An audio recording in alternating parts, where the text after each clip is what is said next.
Aurten ere Eibarko udalak eta Eibar merkataritza gune irekiak Gabonetako kanpaina sustatu dute. Azken asteetan hainbat jarduera egin dira Eibarko merkataritza eta ostalaritza bultzatzeko asmoarekin. Gabonetako argiak, Astelena frontoiko txiki parka eta barrakak Eibarko Gabonetako klasiko bat dira dagoeneko.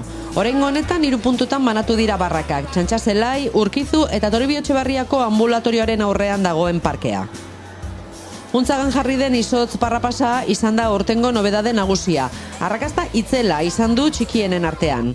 Beste berritasunetako bat, Selfies Gabonak Eibarren izeneko lehiaketa berria izan da.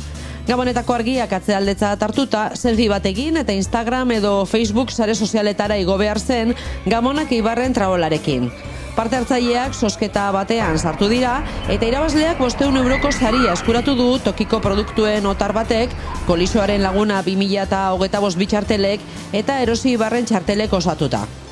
Oparitu txartelari lotutako deskontuak edo merkatarien elkarteak eta Eibar merkataritza gune irekiak egindako Gabonetako saskien eta txartelen sosketak ere Eibartarren egunerokotasunaren parte izan dira urteko azken asteetan.